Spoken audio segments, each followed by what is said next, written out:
All right, so I'd like to call to order the Town of Woodstock Board of Village Trustees meeting on December 11th, 2018 at 7:02 p.m. And I'd like to start with citizens' comments. We do have a letter from James Cachadorian. Since he's not here, I will read the letter. And to the Woodstock Village Trustees, I recently had an eye doctor appointment in Hanover, New Hampshire. While I was feeding the parking meter, the meter man approached me and said that I didn't need to put money in the meter. Surprised, I asked him why. He said anyone with a veteran's number plate will not be ticketed in Hanover. I asked him if all the meter attendants knew of this, and he said yes. Most of us that served are proud of the experience, and all of us would go back and do it again. In my case, I volunteered for 3 years and was stationed in Germany during the Vietnam War. In the Small World Department, Otis Robinson, Dr. Herman, and I all were stationed at the 5th General Hospital, Bad Cannstatt, Germany, at different times. It was a small gesture on the part of Hanover, but I sure went away with a good feeling. Sincerely, Jim Cachadorian. Having received this letter, I do know that one of our trustees did some homework because we were interested in knowing Hanover's policy. And Carrie Egan. So on good faith, I did call up and just to find out how they're able to implement this, how they're able to pull it off. And I spoke to a sergeant in charge of parking department there, and his statement was that he knows nothing of this. It is nowhere in their ordinances. They do not have any level of an ability for parking to be this way. I believe, and he believes, that whoever was spoken to was unfortunately misinformed or just in a nice gesture handling it that way that day. But it is not anywhere in any of their ordinances, which is different from a disabled veteran situation.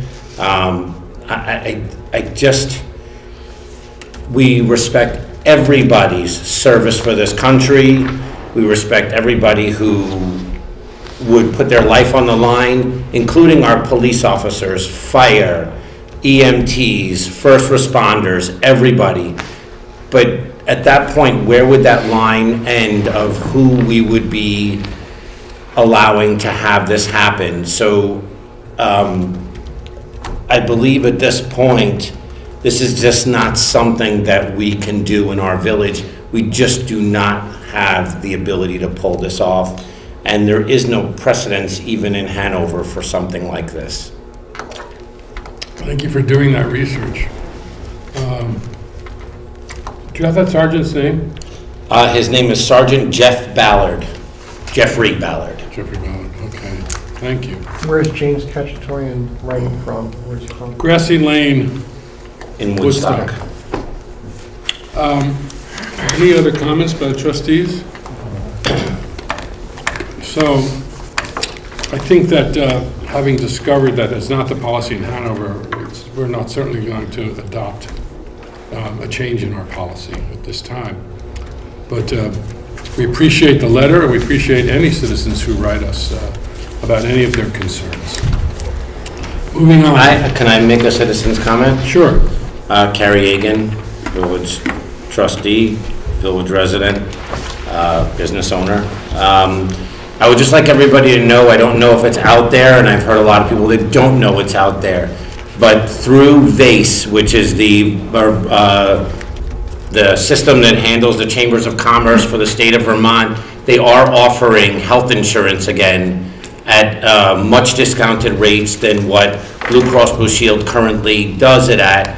And this would be a huge opportunity to not only support our Chamber of Commerce, but save an extreme amount of money by getting involved in it and benefiting hugely from being part of, instead of a single payer, a group payer system. So I did it myself, and I'm saving thousands a year on my health insurance. So unfortunately, our open enrollment is a very short amount of time. It is the 11th. You will only have until the 15th to do it.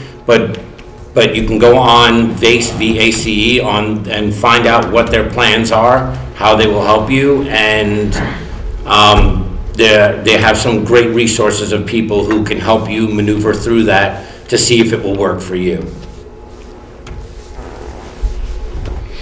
Thank you, Citizen Agan. Thank you. Additions to and deletions from the agenda. Beth, do we have any? None. None this month. Okay. Request for permits. The Covered Bridges Half Marathon, which was scheduled for June 2nd. It says 2018. It must mean 2019, I would think. Which It says. Oh, on the back it says June No, 2nd, no. 2019. That's on the agenda. It says Oh. 2018. So let's change that. And I assume that Charlie, you are here. Charlie Kimball is here to speak to that. I am not. I'm here Oh. to speak to the Land and Water Conservation Fund grants later down the agenda. I'm sorry. Didn't you found the Covered Bridges Half Marathon? I was one of the early organizers, but I cannot claim to have founded it. All right, well, we have paperwork, and I don't see any changes. Did you notice any changes, Phil? No, they specified it'll be the same route as last year. Same route and no changes. If there are no changes, I make a motion. I'd second the motion. The only thing I'd note is that I think for traffic control, they also have the Hartford Police Department. Having run it last year and recognizing lots of Hartford It police says officers. it says Woodstock Police, Windsor County Sheriff, Yeah. Police volunteers. In right? this town. in this town, right. Hartford. Hartford. Maybe that's what they mean. Hartford over in Queechee. Yeah, that would make sense. Okay. All those in favor, unless there's any other discussion, all those in favor? Aye. Opposed? The motion carries. Our police chief is still away on his trip till tomorrow, I think, so Sergeant Swanson is filling in. Yeah, he's flying back, I think, as we speak. He'll be in tomorrow to work, I believe. So just filling in, got a few short things to note. We've thought out from the turkey trot that went without incident, just cold. There were no issues with the wassail, just as we noted, very, very busy. One of the busiest days we've seen, especially as far as traffic and motor vehicle present and people, watching. Joe, on that point, I just want to mention that I received two requests or complaints from business owners about traffic control immediately following Wausau. Okay. They didn't feel there was a police presence or a constable presence that had existed in years gone by. Okay, so That perhaps wasn't foreseen because of the volume of people, but immediately after the parade, evidently cars trying to leave town caused quite a logjam. Just to note that. Just to note that for future reference. For next year, might want to work that in. We definitely need to talk. Right, there will be some logistics to work out in terms of if there's going to continue to be this much traffic, which I think is fantastic, but we'll have to work on logistics to allow for safe maneuvering of vehicles and pedestrians after the parade. Right. There was a November Coffee with the Chief and food drive event. A lot of food was donated and brought to the Woodstock Food Shelf. In regards to the meters, we've ordered 100 new batteries. The last batch of new batteries been installed mostly along the Elm Street, and those have been somewhat successful in curbing most of the problems. So, Somewhat, but not completely. I don't want to speak to a high success, but I do believe that it's been largely successful. Well, that's good. And Any improvement is welcome. And I think that the next 100 will be able to be distributed village-wide and allow for most of the meters to be working well. Good news. We had a 2018 Governor's Highway Safety Grant Thanksgiving Clicker Ticket campaign that we participated in, and starting December 16th, we'll be participating in a DUI Governor's Highway Safety campaign running through January 2nd. And during the last storm with all the outages, the fire and police station did also lose power, which included phone, radio, and computer outages. Some of the equipment that tones our fire and ambulance was damaged and will need to be replaced. Wow, it was damaged? Damaged, yeah. I'm not sure. They are able to tone now, so the fire department is able to be toned, the ambulance is able to be toned, but the equipment, some of that equipment will need to be replaced. We don't have a cost yet. Yeah. So, isn't there a generator there? The generator is there, it kicks on after the power goes out. I think it might have been in the tower up on the mountain that some of the equipment was damaged at. Down South Woodstock. Down South Woodstock. I know AT&T was there. Yeah. But just having that power cycle on and off will cause the computers to reset, even with a battery backup sometimes. I see. And winter parking ban is in place, and haven't had a snowstorm in a few weeks now, but we did put out reminders to shovel the sidewalks within 24 hours of the storm ending. Have you had to tow any cars? We did not tow any winter parking ban cars yet this winter tonight. Okay. That I can recall. That's good to know. And that's all I had, so unless there's any questions. Any other questions? No. Thank you very much. Thank you. Thank you. Let's move on to our village manager's report. Phil. So I guess I'd like to piggyback on the sidewalks and thank everybody. I know that it's tough on village property owners to keep the sidewalks clear, but you're all doing a great job, and I want to thank you for it, because I know that it has not caused a lot of enforcement issues this year. It's not easy, but it's part of being a village property owner. Also like to comment that it's really great to have those outlets at the base of each pole around the green. Good addition. Those lights look incredible. It's so nice and bright. It's good for safety. It's good for everything. They're finally all, right, since our last meeting, all up And people have been commenting. Good. Both village residents and visitors who are staying at the end. Good. I've heard quite a few complimentary excellent. comments, which is nice to hear. It is, and we were a little slow pulling the snow from the village streets, but our snow blower was down. Finally got it back from sending it up there in May. And as you know, it's all cleaned up now. It's a day or two delayed.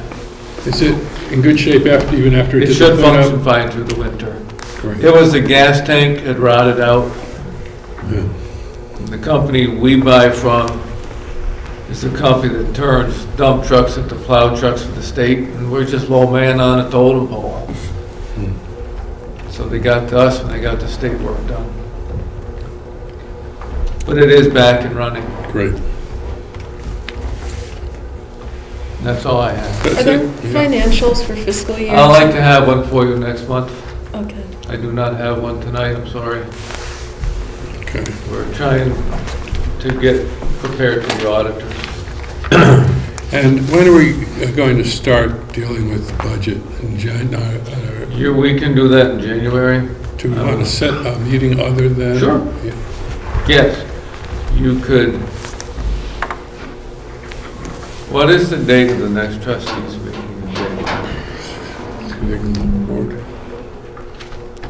Dueling opposing thumbs here. It's probably the 8th. Yeah, I was going to say. So Thank what you. we could do, Jeff, is I could pass out budget books to the trustees on the 8th, and we could set a couple of dates. Great. Unless anybody wanted to get a jump on New Year's. No, that sounds good. I just wanted to figure out how we're scheduling it. Good. So if we get that, then we'll set some dates Yes. to accomplish that. And have you got someone, we're thinking of some ideas for the village report in terms of what we're putting on the cover or any dedications? I have not had a chance to think about that. Well, I would suggest that my fellow trustees, we all think of who we might like to dedicate this year's village report to, and if anyone has a great idea for a photo for the cover. Good. Okay. Thanks. Yeah, thank you, Phil. All right, moving along. Old business, the E911 address update about the property on River Street I guess particularly. I'd like to request the trustees to table that. Okay. I have not received the letter from the state guy. I talked to David, and he talked to the state guy, and the letter should be coming. But I guess David,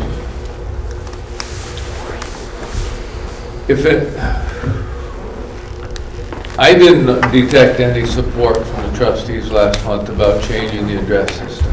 Am I wrong? You are correct.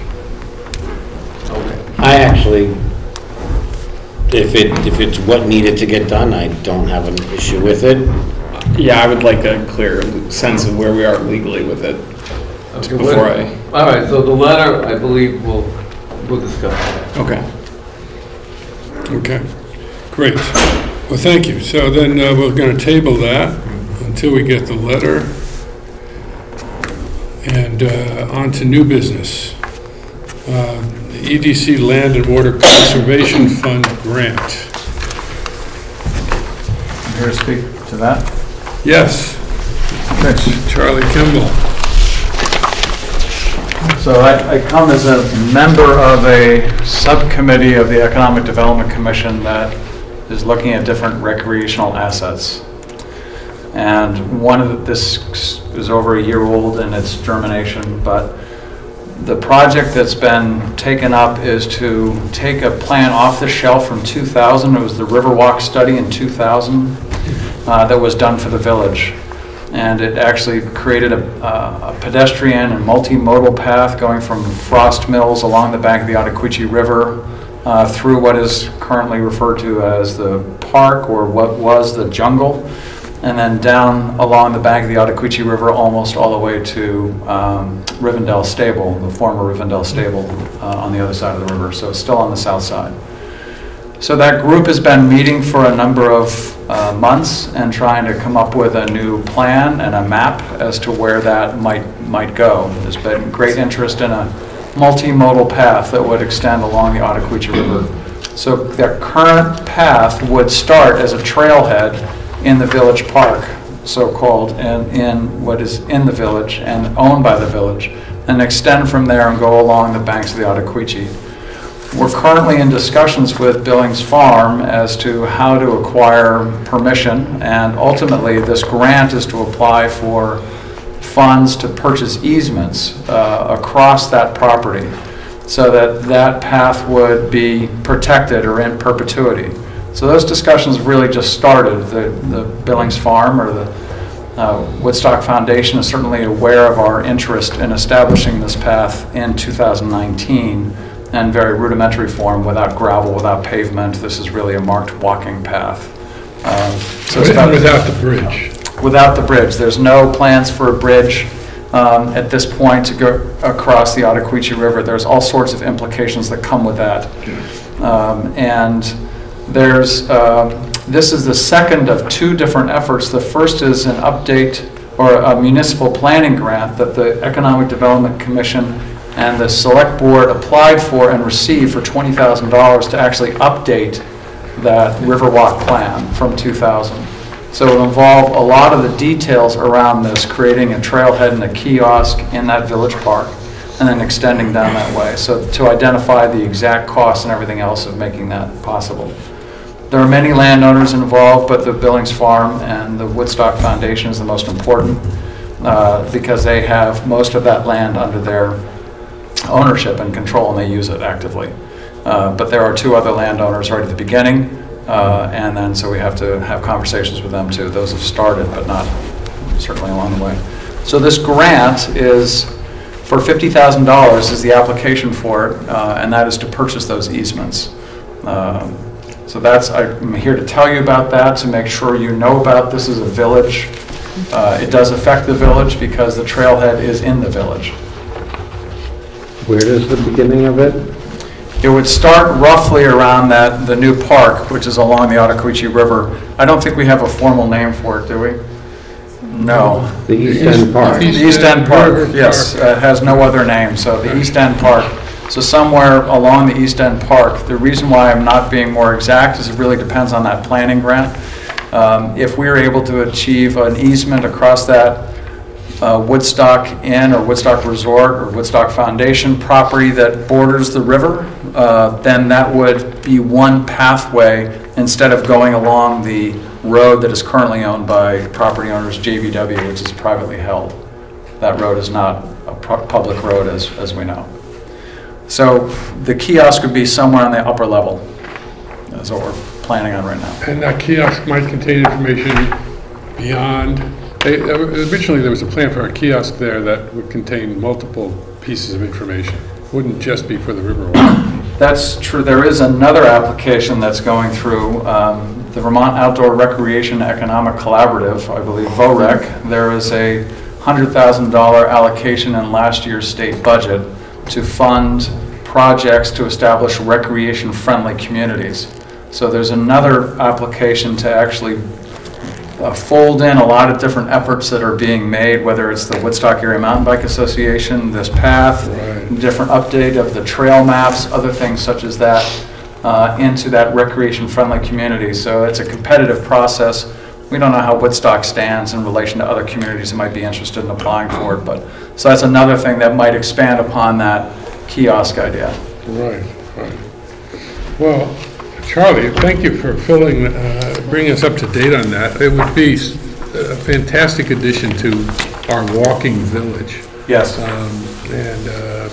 And it's lovely that it's not something that, if the grant goes through, it does not impact the taxpayer. And it would be... Who would be responsible for cleaning and maintaining this area? That is something that we have to address. Right now, the plan is to have a pretty natural path, so it would require mostly just mowing, but we don't yet have a plan in place. The part of the planning grant will help us identify as to what long-term expenses are, because the expenses are both the design, the implementation, all the supplies and all that kind of stuff required. It may require some Act 250 work, and then the ongoing maintenance after that. So we're not really sure yet what that looks like. Right, anytime you have somebody walking down a path, there's a chance for excess garbage and stuff like that to become an issue. You're right. And again, I don't have an answer for you, although that we know that we have to think about that, but we don't have a plan for that yet. Any other questions for Charlie? Thank you for bringing us up to date. Good luck on that. Thank you. Yes. Thank you very much. Yeah. All right, next we have lobbying Route 4 overlay requirements contract for services. This is an update on the past, well, it's been probably 10 years now. Yeah. We've definitely got our money's worth. She is a great asset for us. She's got a rapport with the House and the Senate Committee Chairman of Transportation. Just tell me if anything comes up affecting Route 4 and trucks, and I'd like a chance to speak to you about it. And that's really all she has to say, and then backs off. And so last year, there had been a lot of talk starting in the previous legislative session that there would be a move to work on trucks. It never materialized. So last year, they proposed a larger contract. And so this language mirrors last year's. It's $2,500 a month, except if there's an actual bill or something she needs to fight, then it would go up. So is that different? This is exactly like the current year. Okay. So do we need to make a motion to approve the arrangement again? Or did you have a question? Well, I can wait until it's time to discussion. Well, I'll make a motion to approve the contract for services with Leonine in Public Affairs, LLP. A second? Is there a second? A second. Okay, we have a second. Okay, discussion. My thought is, so for the past year, we've been paying $2,500 a month. Just during the session. How long is the session? About 4 months. And then you go pay by the day in the month of May. And then the town, it's a split town and village half and half. So it's the 5,000 from the village and 5,000 from the town. But even if they don't do anything? She's up there. No, she's not. She No, I'm not saying, I'm not saying that. Yeah, we pay 2,500 even if nothing happens.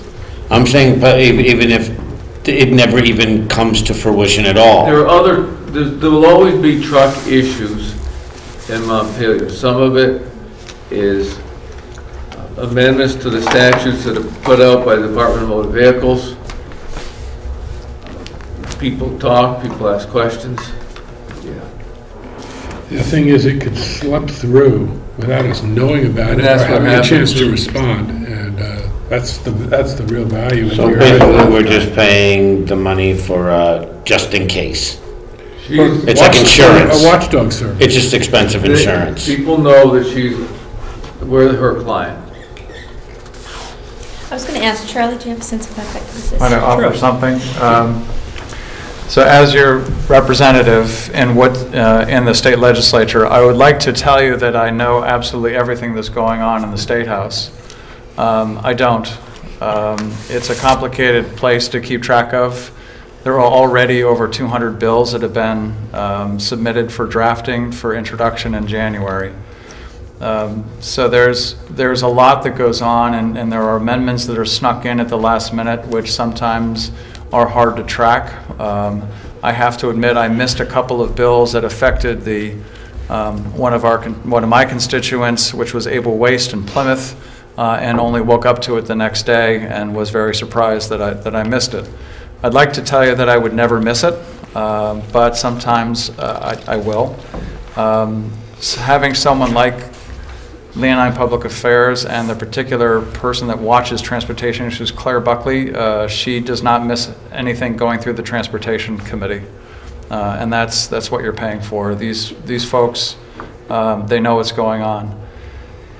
So as much as I hate for you to spend money over and above what the citizens pay the legislature, by the way, this would be more than legislators make. But it can be worth it, as Phil has said, that she has caught some things. 2 years ago was an amendment proposed by a member from Rutland who had a particular thorn in his craw about trucks coming through Woodstock and wanted to change the regulations so that Woodstock would not be, or the section of Route 4 would not be protected.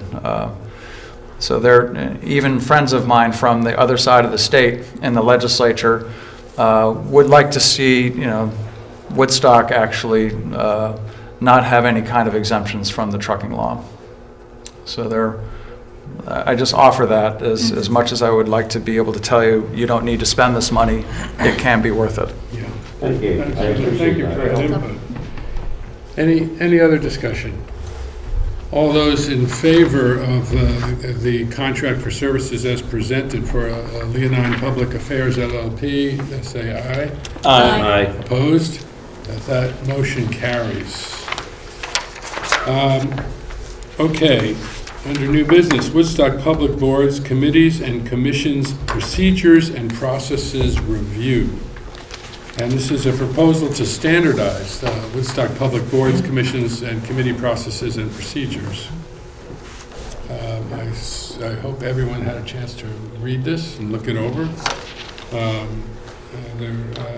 Any comments from the trustees on it? The only thing that I was thinking, where it says candidates will be notified by email immediately after that meeting, does it seem like it could be like within 48 hours of that meeting? Immediate seems slightly unnecessary to say that we would immediately. What if there's something that we need to figure out or work out? I just think that giving yourself, it could be that within 12 hours they get notified, but I think to say within 48 hours might not be a bad thing. I agree. That makes good sense to suggest that as an amendment. It makes sense to me. Who worked on this in particular? Jill Davies and I did. Oh. Well, I've just gotten the sense lately that some people who have been applying for board positions didn't really have a sense of what the boards did. yeah. I think it's actually really intelligent to And go you've been at on this. a number of boards, Yes. and so thank you for Is it- working on this. I think it's excellent. I think carries a small change, makes sense. I do have another question myself. On the second page, and this is more one I'm just wondering about, if a member does not attend sufficient meetings and is warned after the first review, they're asked to resign after the second review. What if they refuse? How is that handled? I don't know if it's ever I don't occurred. think they should be allowed to. I would say the select board or the trustees of both entities would have the authority to remove someone. There's authority to remove from the board that appointed them? I see. I also think that where it says attend 80% of meetings by phone or in person, I think that by phone should actually be taken out of there, because that means they could potentially be on every meeting by phone. I even think that the whole phone thing is just, it just means that why'd you take on the position if you are not in it? I mean, I think most of us have, if we missed one meeting a year, we missed one meeting. You should, after your second meeting, if you miss it, you should just automatically have to step away. Well, that's why we said 80%, because some boards meet far more frequently. So just, Oh, I meant like the actual But, monthly I would meeting. say, I think that most people, maybe we can dial in a little bit, but I've attended several VDRB meetings by phone when I've been in Georgia, and it works well. I don't think it would work as well for like a trustees board, but, it's... Well, perhaps to Carrie's point, being in Georgia is an extenuating circumstance. Well, then that's one. The point is just to not encourage phone use. I mean, my concern is just if we're, a lot of these boards are joined and people, work on them as labors of love versus, and real public service. And I think we try and put as few barriers as possible between good qualified people wanting to do it. And I mean, if someone is good and qualified, they're also likely to be busy. And I think to not kind of put any, if someone is calling in every time, I mean, I think it would be tough to really not give people any option on that one.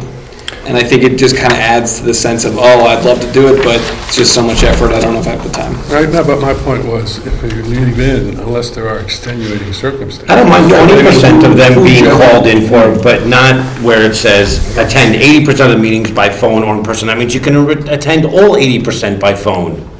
And I do not think that you are an engaged person in the position at all. I just don't know who, I don't think we've ever seen anyone I think it's attend such a rare that I think I would be comfortable with just getting rid of by phone. Yeah, that's all I'm asking. I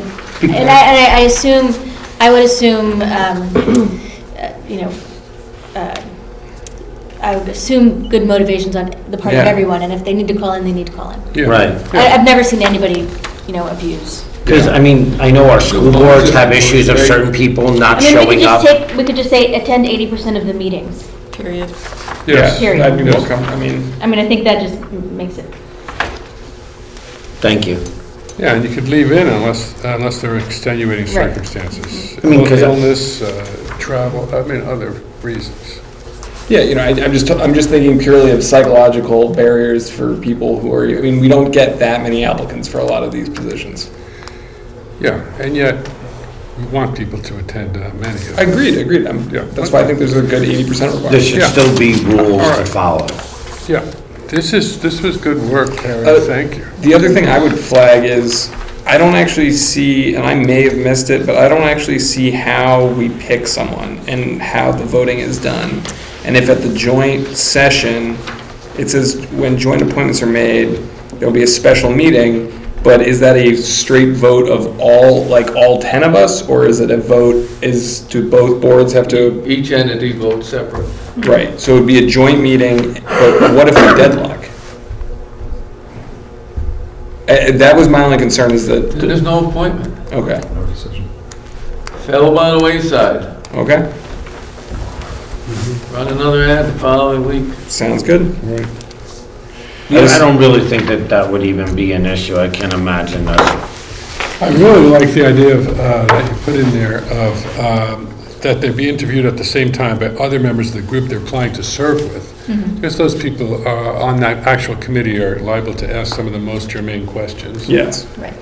I think that's a really good addition to how it's currently done. Agreed. Yeah, because I don't know anything about design review. I don't know anything, but it would be nice if there someone was coming on that board that it wasn't up to us to do it completely.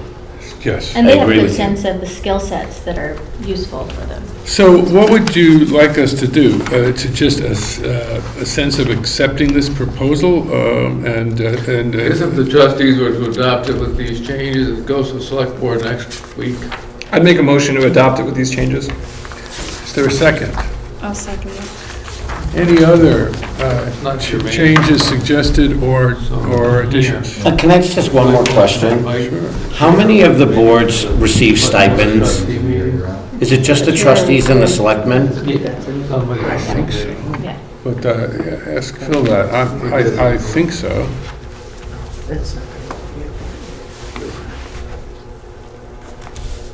Phil, how many of the boards receive stipends? Is it just the trustees and the That's selectmen? correct.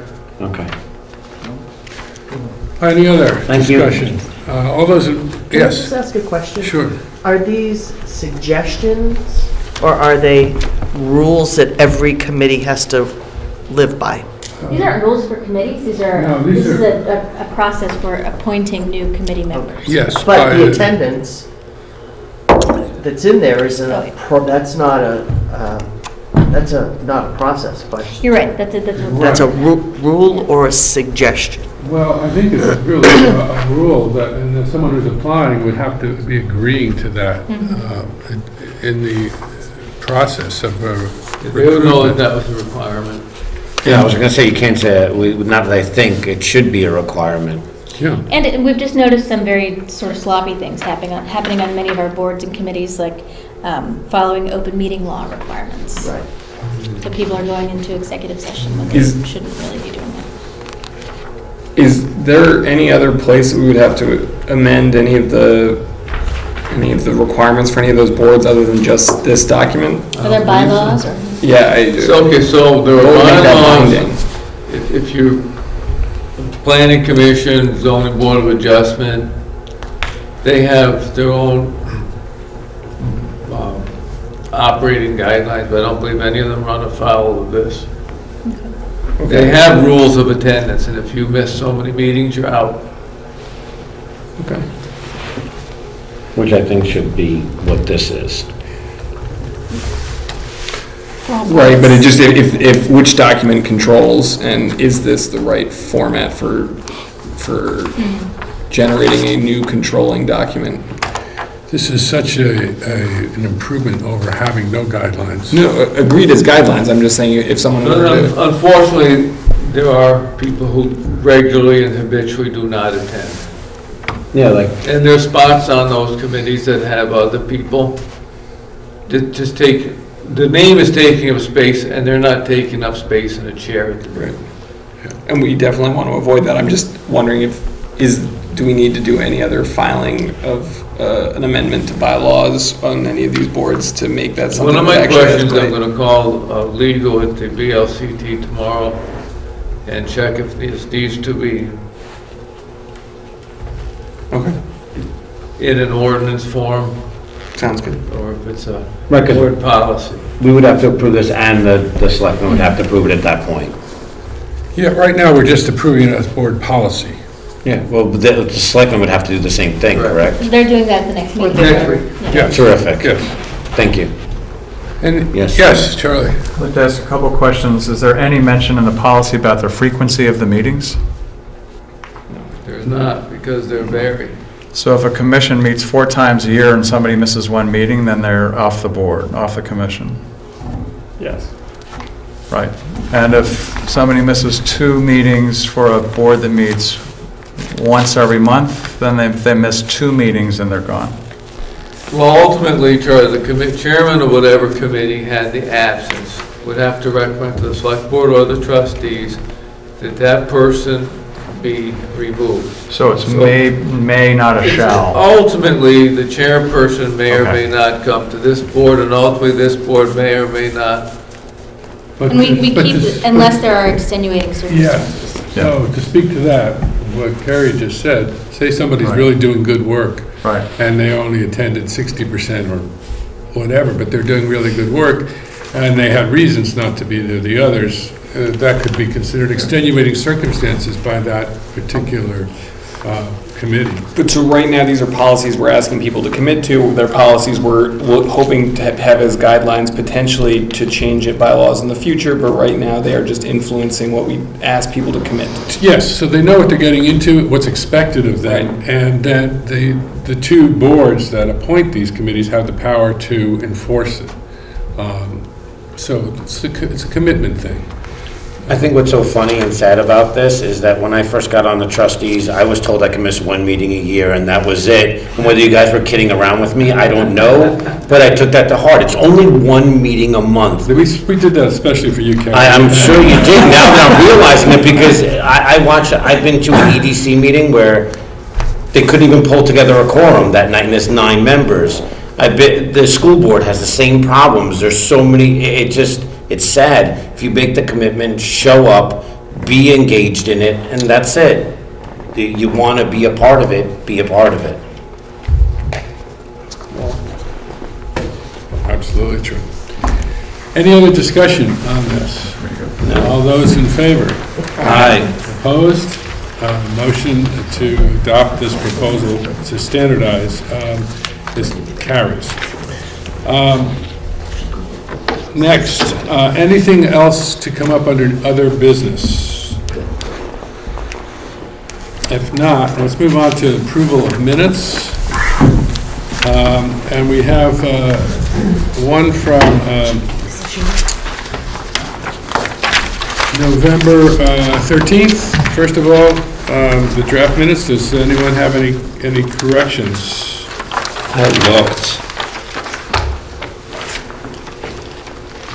I think they're pretty solid. Okay, if not, I entertain a motion for this minutes to be approved. I make a motion to accept the November 13 minutes. Seconded. All those in favor? Aye. Opposed? Motion carries. And then we have the joint meeting, draft minutes for November 21st. As you see, it's corrected to 2018 with the Woodstock Select Board. And corrections to this one. I think I have one. I do too. Line 60. Yeah, the towns. I'd say that towns, T-O-W-N-S instead of times, is probably what was intended there, Beth. Probably. That's the only, On that page, I had line 27, I believe. line 27? The ordinance would be presented to the two boards and not to the planning commission. Oh, right. Line 27. Yes, The two 27, boards yeah, instead good of- fellow. To the two boards.